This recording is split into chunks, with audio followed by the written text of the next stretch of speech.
నమస్కారం ETV news కి స్వాగతం ముందుగా ముఖ్యాంశాలు తెలంగాణ ఆర్థిక నిర్వహణపై కాగ్ అక్షింతలు రెవెన్యూ మిగులు ఎక్కువ చేసి చూపారని ఆక్షేపణ అప్పులు అధికం పెట్టుబడి వ్యయంలో ఆదర్శమని విశ్లేషణ పద్దుల నమోదు అస్తవ్యస్తమన్న కాగ్ కేటాయింపులు ఖర్చులకు పొంతన లేదని వెల్లడి చాలా పథకాల ప్రయోజనాలు నెరవేరలేదని స్పష్టీకరణ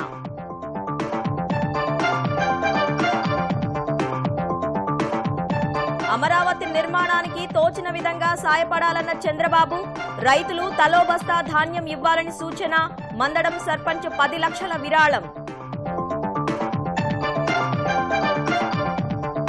నేడు ఒంటిమిట్ట కోదండరాముడి కళ్యాణం పండు వెన్నెల్లో పరిణయానికి భారీ ఏర్పాట్లు పట్టు వస్త్రాలు సమర్పించనున్న చంద్రబాబు దంపతులు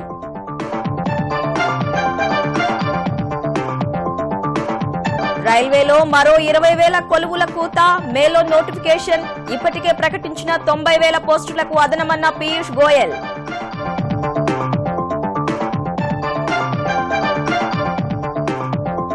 అగ్రరాజ్యాల మధ్య ముదిరిన దౌత్య యుద్ధం 60 మంది అమెరికా రాయబారులను బహిష్కరిస్తున్నట్లు రష్యా ప్రకటన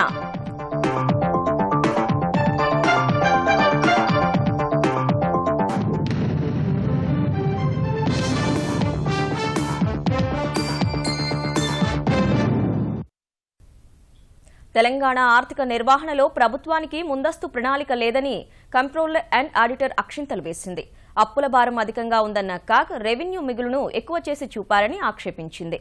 పద్దుల నిర్వహణను తూర్పారబట్టిన కాగ్ కేటాయింపులు ఎక్కువ ఖర్చు చేసింది తక్కువని స్పష్టం చేసింది. అయితే పెట్టుబడి వ్యయంలో తెలంగాణ ఇతర రాష్ట్రాల కంటే ముందుందని కాగ్ ప్రశంసించింది.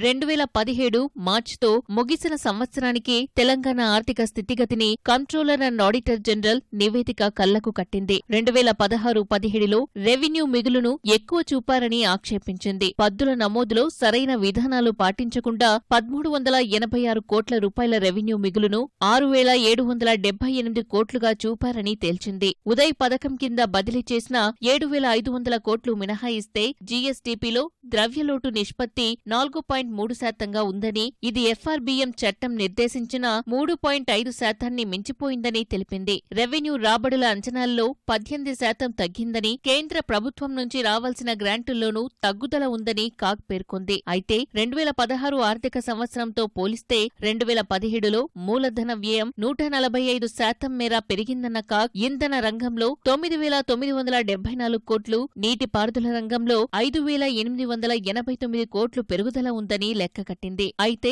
అభివృద్ధి వ్యయం ఇతర రాష్ట్రాలతో పోలిస్తే తెలంగాణలోనే ఎక్కువని కాగ్ పేర్కొంది. విద్యపై చేసిన ఖర్చు మాత్రం ఇతర రాష్ట్రాలతో పోలిస్తే తక్కువ ఉందని వివరించింది. 2016-17 చివరికి ప్రభుత్వ గ్యారంటీలను కూడా కలిపితే రాష్ట్ర రుణభారం 1,57,424 కోట్లుగా ఉందన్న కాగ్ అప్పుల ద్వారా సమీకరించుకున్న నిధుల్లో 34.74% పాత అప్పులు తీర్చేందుకు ఉపయోగిస్తున్నట్లు వెల్లడించింది. అప్పులు తీర్చేందుకు కొత్త అప్పులు చేయాల్సి వస్తోందని ఆందోళన వ్యక్తం చేసిన కాగ్ ఆ పరిస్థితి రాకుండా సముచిత చెల్లింపుల వ్యవహారాన్ని రూపొందించుకోవాలని ప్రభుత్వానికి సూచించింది. 14వ ఆర్థిక సంఘం మార్గదర్శకాల ప్రకారం రెవెన్యూ రాబడుల్లో వడ్డీ చెల్లింపులు 8.22% ఉండాల్సి ఉంటే తెలంగాణలో 10.4% ఉన్నట్లు కాగ్ తేల్చింది. మరోవైపు పద్దుల నమోదులోనూ పద్ధతి లేదని కాగ్ ఎండగట్టింది. బడ్జెట్ కేటాయింపులకు భిన్నంగా పలు పద్దుల కింద ఆర్థిక ఖర్చు జరిగిందని, కేటాయింపులు లేకుండానే కొన్ని నిధులు ఖర్చు చేశారని తేల్చింది. కొన్ని శాఖల్లో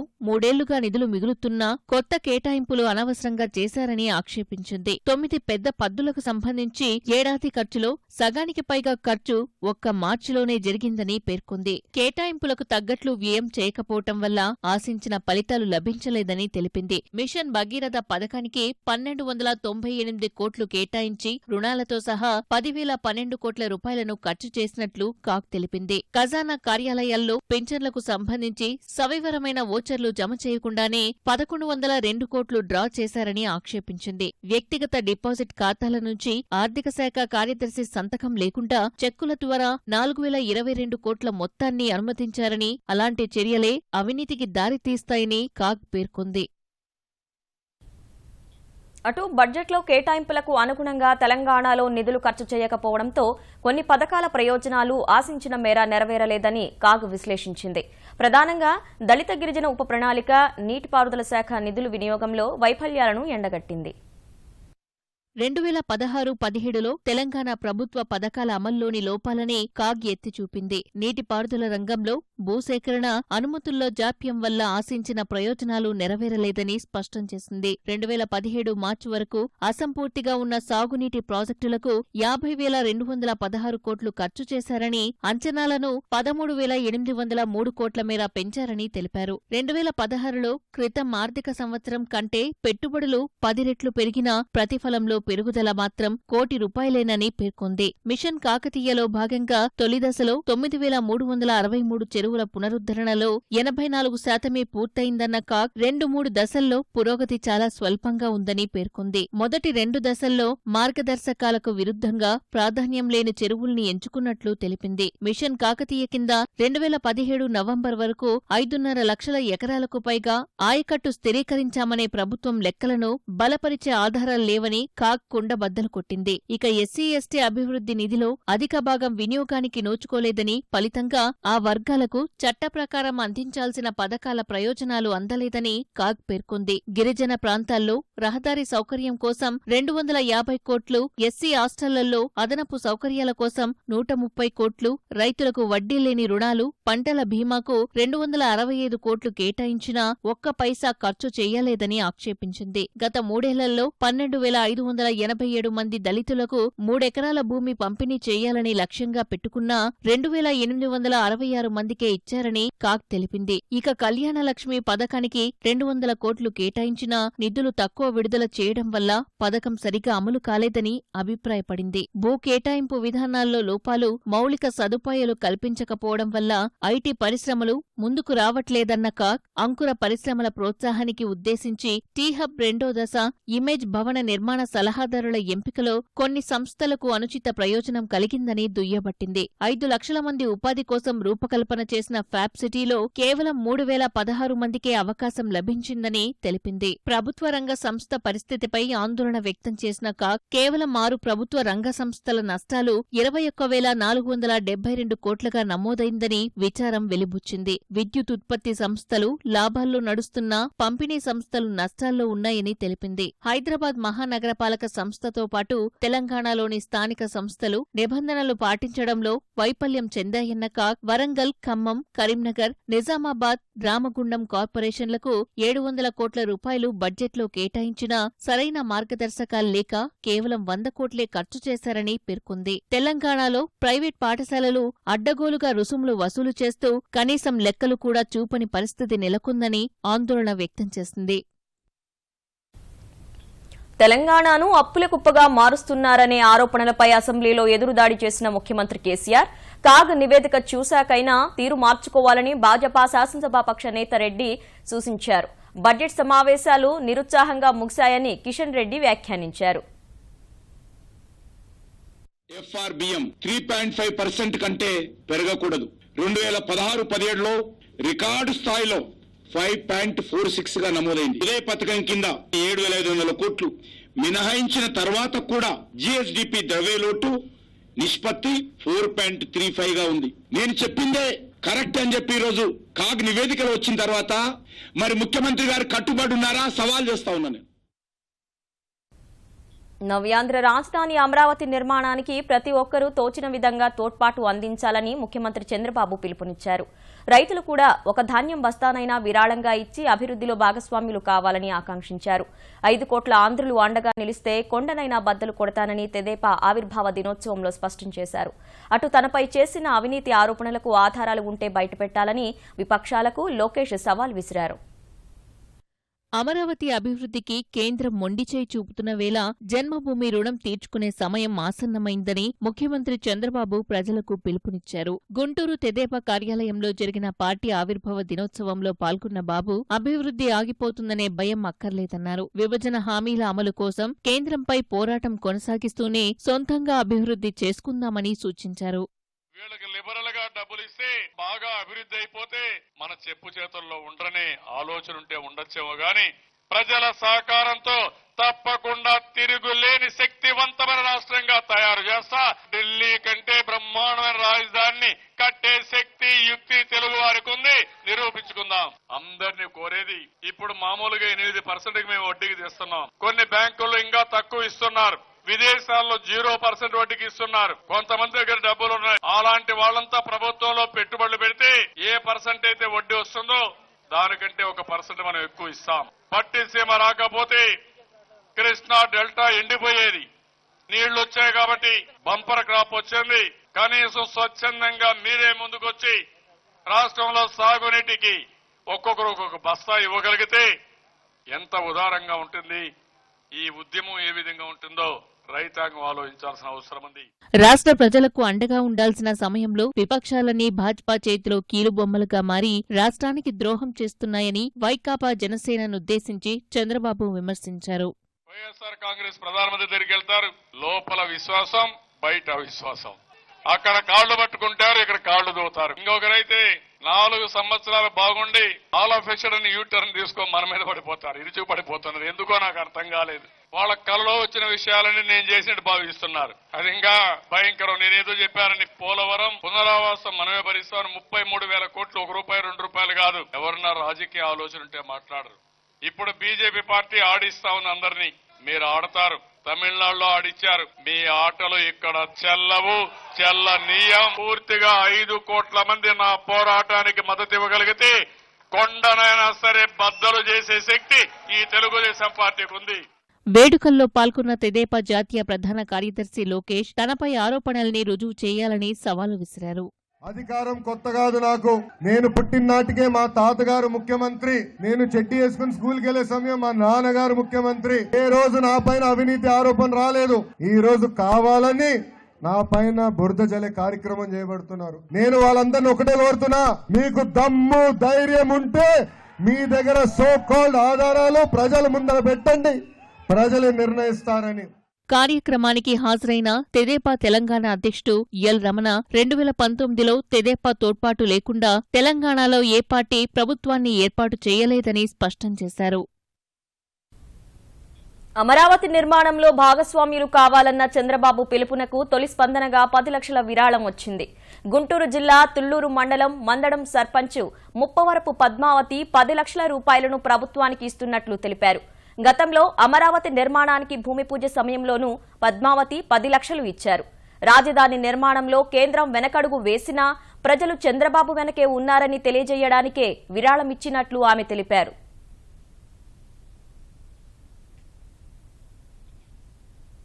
భారతీయ రైల్వే కొలువుల కూత పెడుతోంది. ఇప్పటికే 90,000 ఉద్యోగాలు భర్తీ చేయనున్నట్లు ప్రకటించిన కేంద్రం అదనంగా మరో 20,000 పోస్టులు భర్తీ చేయాలని నిర్ణయించింది. ఈ మేరకు రైల్వే శాఖ మంత్రి పీయూష్ గోయల్ ట్విట్టర్లో వెల్లడించారు. కొత్తగా రైల్వే పోలీసు ఫోర్స్ విభాగంలో 9,000, రైల్వే ప్రొటెక్షన్ స్పెషల్ ఫోర్స్ విభాగంలో 10,000కు పైగా నియామకాలు చేపడతామని గోయల్ పేర్కొన్నారు. అదనపు పోస్టులపై మేలో అధికారిక ప్రకటన రానుందని తెలిపారు. అదనపు పోస్టులతో కలిపితే 2018లో చేపట్టే నియామకాల సంఖ్య 110,000కు చేరుతుందని రైల్వే మంత్రి వెల్లడించారు. ఇప్పటికే ప్రకటించిన గ్రూప్ సిలోని 26,000 పోస్టులు, గ్రూప్ డిలోని 62,000 పోస్టులకు ఆన్లైన్ దరఖాస్తు గడువు రేపటితో ముగియనుండగా ఇప్పటి వరకు 2 కోట్ల మందికి పైగానే దరఖాస్తు చేసుకున్నారు. తెలంగాణ బడ్జెట్ సమావేశాలు దేశానికే ఆదర్శంగా నిలిచాయని తెరాస సర్కారు హర్షం వ్యక్తం చేసింది. అసైన్డ్ భూములపై పేదలకు హక్కులు కల్పించడం సహా 11 బిల్లులను సభ ఆమోదించని శాసనసభ వ్యవహారాలు మంత్రి హరీష్ చెప్పారు. మొత్తం 61 గంటల పాటు సమావేశాలు జరిగితే అందులో 20 గంటల పాటు పద్దులపైనే చర్చించామని తెలిపారు. సభా నాయకుడు కేసీఆర్ దాదాపు 5 గంటలు మాట్లాడారని వెల్లడించారు. ప్రధాన ప్రతిపక్షం కాంగ్రెస్ సస్పెన్షన్ బాధాకరమే అయినప్పటికీ అది వారి స్వయంకృత అపరాధమేనని హరీష్ వ్యాఖ్యానించారు. ఏ బడ్జెట్ సెషన్ లోనైనా కరెంటు కోతల మీద, కరెంటు వాతల మీద చర్చ లేకుండా జరిగిందా? టీఆర్ఎస్ ప్రభుత్వం వచ్చినాక మాత్రమే అది సాధ్యమైందంటే ఈ ప్రభుత్వం బాగా పనిచేసింది కనుక ప్రశ్నించడానికి లేదు. ప్రశ్నిస్తే వాళ్ళకే రివర్స్ కొడుతుంది కదా. అన్ని పద్ధతుల మీద చర్చ జరగడం అనేటువంటిది ఈ ఘనత బహుశా ఈ దేశంలో అతి కొద్ది శాసనసభలకు ఉన్నది. అందులో మన తెలంగాణ శాసనసభ. ప్రతిపక్షం పోతే ఒక రోజు వార్త అయిందేమో కానీ సభలో ఉన్న ఎంఐఎం గాని, బీజేపీ గాని, సిపిఐ గాని, తెలుగుదేశం పార్టీ గాని వివరంగా వారి ప్రశ్నలు అడిగినారు. వాటన్నిటికీ ప్రభుత్వం తరఫున సమాధానం చెప్పాం. ఆంధ్రప్రదేశ్లో 2 వేర్వేరు కేసుల్లో న్యాయస్థానం ఆదేశాలను బేఖాతరు చేసిన ఓ ఐఏఎస్ సహా 4 అధికారులకు హైకోర్టు జైలు శిక్ష విధించింది. 2016లో విజయవాడ బ్రహ్మరాంబాపురంలో పుష్కర ఘాట్ల నిర్మాణంలో భాగంగా ఇళ్లు కూల్చివేతలు నిలిపివేయాలని ఆదేశాలను పట్టించుకోలేదని విజయవాడ కమిషనర్గా పనిచేసిన ఐఏఎస్ అధికారి వీరపాండ్యన్ కృష్ణలంక మాజీ సీఐ చంద్రశేఖర్పై అసహనం వ్యక్తం చేసింది. కోర్టు ధిక్కరణకు పాల్పడినట్లు వీరపాండ్యన్ సర్వీసు రిజిస్టర్లో నమోదు చేయాలని ప్రభుత్వాన్ని హైకోర్టు ఆదేశించింది. వీరపాండ్యన్కు 2 నెలలు, చంద్రశేఖర్కు నెల రోజుల జైలు శిక్ష విధించిన హైకోర్టు ఇద్దరికీ 2,000 రూపాయల చొప్పున జరిమానా విధించింది. పిటిషనర్లకు చెరో ₹1,00,000 చొప్పున సొంత డబ్బు ఇవ్వాలని ఆదేశించింది. తీర్పుపై అప్పీలుకు అవకాశం కల్పించిన ఉన్నత న్యాయస్థానం ఇద్దరికీ జైలు శిక్ష అమలును 2 నెలలు నిలిపివేసింది. మరో కేసులో నరసరావుపేట మున్సిపల్ కమిషనర్ భానుప్రసాద్, పట్టణ ప్రణాళిక పర్యవేక్షకుడు సాంబయ్యకు హైకోర్టు 2 నెలల జైలు శిక్ష విధించింది. విజయవాడలో నిర్మించే తేలికపాటి మెట్రో ప్రాజెక్టుపై అధ్యయనం చేసేందుకు ఉన్నత స్థాయి అధికారుల బృందం త్వరలోనే విదేశాలకు వెళ్లనుంది. జర్మనీకి చెందిన సిస్ట్రా కంపెనీ, భారత్కు చెందిన రైట్స్ సంస్థతో కలిసి విజయవాడ మెట్రోకు సవివరణ ప్రాజెక్టు నివేదిక తయారు చేస్తుండగా మే చివరి నాటికి ఈ నివేదిక అందనుంది. జర్మనీకి చెందిన KfW, ఫ్రాన్స్కు చెందిన AFD లైట్ మెట్రోకు రుణం మంజూరు చేయనుండగా తమ దేశాల్లోని లైట్ మెట్రోను పరిశీలించాలని KfW చేసిన సూచన మేరకు అధికారుల బృందాన్ని పంపాలని ఆంధ్రప్రదేశ్ సర్కారు నిర్ణయించింది. ఈ మేరకు పురపాలక శాఖ మంత్రి నారాయణ నేతృత్వంలో పురపాలక, పట్టణాభివృద్ధి శాఖ ముఖ్య కార్యదర్శి కరికాల వలవన్, కృష్ణా జిల్లా collector B Lakshmikantham, APCRDA commissioner Cherukuri శ్రీధర్లతో కూడిన బృందం మే నెల 14 నుంచి 16 మధ్య జర్మనీ, ఫ్రాన్స్లో పర్యటించనుంది. తెలంగాణలోని చిత్రకారులు, కళాకారుల ప్రతిభను విశ్వవ్యాప్తం చేసే దిశగా తెరాస సర్కారు ప్రయత్నాలు ముమ్మరం చేసింది. ఈ దిశలో ఏర్పాటు చేసిన చిత్రమై స్టేట్ ఆర్ట్ గ్యాలరీ వెబ్సైట్ను తెలంగాణ పర్యాటక, సాంస్కృతిక శాఖ మంత్రి అజ్మీరా చందూలాలు సచివాలయంలో ప్రారంభించారు. అమెజాన్, OLX సంస్థల ద్వారా తమ ఉత్పత్తులను అమ్ముకోవడానికి కూడా ఏర్పాట్లు చేస్తున్నట్లు కార్యక్రమంలో తెలంగాణ సాంస్కృతిక శాఖ కార్యదర్శి బుర్రా వెంకటేశం వివరించారు. ఈ వెబ్సైట్ ద్వారా ఒక్కొక్క ఆర్టిస్ట్ ఆయనకు సంబంధించిన పెయింటింగ్స్ అన్ని కూడా వెబ్సైట్ లో పెట్టి ప్రపంచానికి పరిచయం చేసే అవకాశం ఉంటుంది. ఒక ఇండివిజువల్ పెయింటర్ తానే ఒక వెబ్సైట్ మెయింటైన్ చేసుకుంటే కష్టం. దీనిలో ఆయన మెంబర్ గా చేరి దీనిలో లాగిన్ అయ్యి తనకు సంబంధించిన పెయింటింగ్స్ అన్ని అందులో కనుక అప్లోడ్ చేస్తే ఫొటోస్ ఎవరైనా కొనాలనుకున్న ఎంతూజియాస్ట్ దీనిలో డైరెక్ట్ గా చూసుకొని ఆయనకి ఆర్డర్ ఇచ్చుకోవచ్చు. హైదరాబాద్ మలక్పేట పరిధిలోని శాలివాహన నగర్లో నకిలీ సిరప్లు తయారీ కేంద్రం గుట్టురట్టయింది. మనీష్, అతని తండ్రి కలిసి కొన్నేళ్లుగా అనుమతులు లేకుండా 30 రకాల న్యూట్రిషన్ సిరప్లు తయారు చేసి తెలంగాణ వ్యాప్తంగా సరఫరా చేస్తున్నారు. ఈ సిరప్ల వల్ల పిల్లల ఆరోగ్యానికి హాని జరుగుతుందని హైదరాబాద్ తూర్పు మండలం టాస్క్ ఫోర్స్ పోలీసులు తెలిపారు. 25 లక్షల విలువైన నకిలీ సిరప్లు సీజ్ చేసి నిర్వాహకుడిని అదుపులోకి తీసుకున్నారు. నకిలీ సిరప్ల తయారీకి వినియోగించే ముడి సరుకుతో పాటు తయారీ యంత్రాలు స్వాధీనం చేసుకున్నారు. శ్రీరామనవమి వేడుకల్లో భాగంగా కడప జిల్లా ఒంటిమిట్ట కోదండరాముడి కళ్యాణానికి సర్వం సిద్ధమైంది. చంద్రుడికి శ్రీరాముడు వరమిచ్చాడనే పురాణ గాథను అనుసరించి నేడు పండు వెన్నెల్లో రాములవారి కళ్యాణం జరగనుంది. ఆంధ్రప్రదేశ్ ప్రభుత్వం అధికారికంగా నిర్వహించే స్వామివారి కళ్యాణం రాత్రి 8 గంటల నుంచి 10 గంటల వరకు జరగనుంది. 52 ఎకరాల విస్తీర్ణంలో 60,000 మంది భక్తులు కూర్చునేలా కళ్యాణ వేదిక, ప్రాంగణాన్ని ముస్తాబు చేశారు. ముత్యాల తలంబ్రాలు కలిపిన అక్షింతలను ఇప్పటికే ఏపీ మంత్రులు స్వామివారికి సమర్పించగా సీఎం చంద్రబాబు ఇవాళ సతీ సమేతంగా కోదండరాముడికి ప్రభుత్వం తరపున పట్టు వస్త్రాలు సమర్పిస్తారు. కళ్యాణం అనంతరం ఉచిత ప్రసాదాలు, ముత్యం, అక్షింతలు, కంకణం కలిగిన ప్యాకెట్లను 200 కౌంటర్ల ద్వారా భక్తులకు పంపిణీ చేయనున్నారు. అగ్రదేశాలైన రష్యా, అమెరికా మధ్య దౌత్య యుద్ధం ముదిరింది. బ్రిటన్లో మాజీ గూఢాచారి, ఆయన కుమార్తెపై రసాయనిక దాడికి రష్యాపై నెపం మోపి ఇటీవలే అమెరికా తమ దేశంలోని 60 మంది రష్యా రాయబారులను బహిష్కరించడం సహా సియాటెల్లోని దౌత్య కార్యాలయాన్ని మూసివేయించింది. రష్యా కూడా ప్రతిచర్యకు దిగింది. తమ దేశంలోని 60 మంది అమెరికా రాయబారులను బహిష్కరిస్తున్నట్లు రష్యా విదేశాంగ మంత్రి సెర్గీ లావ్రోవ్ ప్రకటించారు. సెయింట్ పీటర్బర్గ్లోని అమెరికా రాయబారి కార్యాలయానికి ఇచ్చిన అనుమతిని వెనక్కి తీసుకుంటున్నట్లు తెలిపారు. ఈ వ్యవహారంలో వాస్తవాలు బయటకు రావాలని ఆకాంక్షించిన రష్యా విదేశాంగ మంత్రి అంతర్జాతీయ చట్టాలను బ్రిటన్ అపహాస్యం చేస్తోందని విమర్శించారు. కేంద్రంలో లోక్పాల్, రాష్ట్రాల్లో లోకాయుక్తాల నియామకం సహా రైతు సమస్యల పరిష్కారం కోసం ఆమరణ దీక్ష చేపట్టిన ప్రముఖ సామాజిక కార్యకర్త అన్నా హజారే నిరసన విరమించారు. కేంద్ర వ్యవసాయ శాఖ సహాయ మంత్రి గజేంద్ర షెకావత్ తో కలిసి దీక్షా శిబిరానికి వెళ్లిన మహారాష్ట్ర ముఖ్యమంత్రి దేవేంద్ర ఫడ్నవీస్ దీక్ష విరమింపజేశారు. అన్ని డిమాండ్లకు కేంద్రం సానుకూలంగా ఉందంటూ ప్రధాని కార్యాలయం పంపిన లేఖను దీక్షా వేదికపై చదివి వినిపించారు. అనంతరం హజారేకు కొబ్బరి నీళ్లు తాగించారు. డిమాండ్ల అమలుకు కేంద్రానికి 6 నెలల గడువు ఇస్తున్నట్లు ప్రకటించిన హజారే మాట తప్పితే మళ్లీ సెప్టెంబర్లో దీక్ష చేపడతానని స్పష్టం చేశారు. ప్రజాసేవకులపై దాఖలయ్యే ఎస్సీ ఎస్టీ వేధింపుల కేసుల్లో సరైన విచారణ లేకుండా అరెస్టు చేయడం, కేసు దాఖలు చేయరాదంటూ ఇటీవల సుప్రీంకోర్టు ఇచ్చిన తీర్పుపై సమీక్షకు వెళ్లాలని కేంద్రం నిర్ణయించింది. ఈ పిటిషన్పై వచ్చే వారంలోగా కేంద్రం సమీక్ష పిటిషన్ వేయనుంది. ఈ పరిణామంపై న్యాయశాఖ అధికారులతో మాజిక న్యాయశాఖ అధికారులు మేధోమథనం జరుపుతున్నారు. రాజ్యాంగ నిర్మాత డాక్టర్ బాబాసాహెబ్ అంబేద్కర్ పేరుకు సవరణలు చేస్తూ ఉత్తరప్రదేశ్ ప్రభుత్వం ఉత్తర్వులు జారీ చేసింది. బాబాసాహెబ్ భీమ్రావ్ అంబేద్కర్ పేరును భీమ్రావ్ రామ్జీ అంబేద్కర్ గా మార్పు చేసింది. ఇక ముందు అన్ని దస్త్రాల్లో భీమ్రావ్ రామ్జీ అంబేద్కర్ గానే రాయాలని ఉత్తర్వుల్లో పేర్కొంది.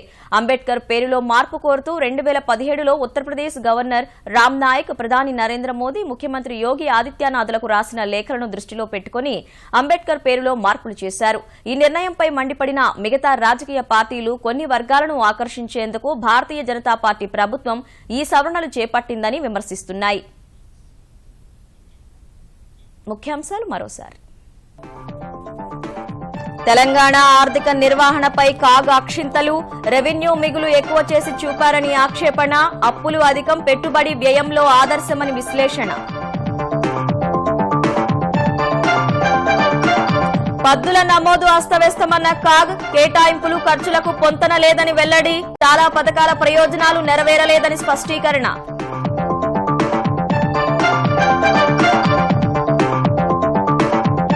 అమరావతి నిర్మాణానికి తోచిన విధంగా సాయపడాలన్న చంద్రబాబు, రైతులు తలో బస్తా ధాన్యం ఇవ్వాలని సూచన, మందడం సర్పంచ్ 10 లక్షల విరాళం.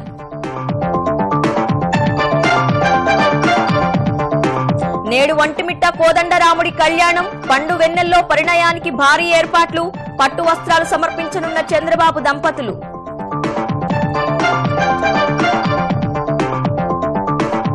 రైల్వేలో మరో 20,000 కొలువులకు కూత, మేలో నోటిఫికేషన్, ఇప్పటికే ప్రకటించిన 90,000 పోస్టులకు అదనమన్న పీయూష్ గోయల్.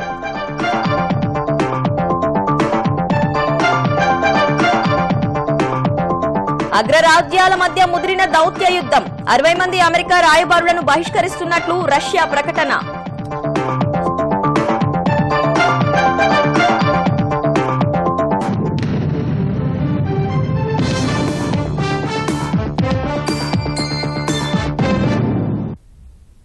ఈటీవీ న్యూస్ సమాప్తం. నమస్కారం.